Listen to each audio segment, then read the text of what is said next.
മണിപ്പൂരിലേക്കാണ് അവിടെ വീണ്ടും സംഘർഷമെന്ന വാർത്ത വരുന്നു. സുരക്ഷാ സേനയും കുക്കി വിഭാഗക്കാരും തമ്മിൽ ഏറ്റുമുട്ടി. ഒരാൾ മരിച്ചു, 27 പേർക്ക് പരിക്കേറ്റു. വിനീത വിജി ഡൽഹിയിൽ നിന്ന്. വിനീത, ഏത് മേഖലയിലാണ് സംഘർഷം? വിവരങ്ങൾ വിനീത.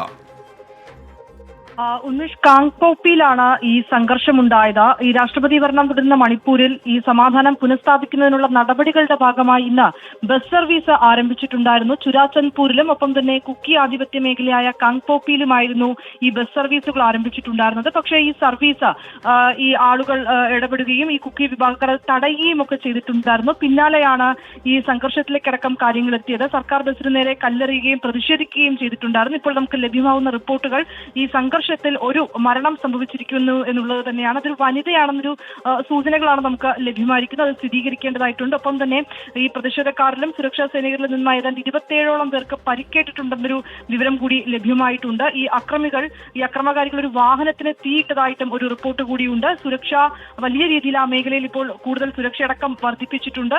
ഈ സമാധാനം പുനഃസ്ഥാപിക്കുന്നതിനുള്ള നടപടികൾ തുടരുന്നതിനിടെയാണ് മണിപ്പൂരിൽ വീണ്ടും ഇങ്ങനെയൊരു സംഘർഷം കൂടി ഉണ്ടായിരിക്കുന്നത്. ഉന്മേഷ്, വിനീത വിജിയാണ് വാർത്തയുടെ വിശദാംശങ്ങൾ നൽകിയത്.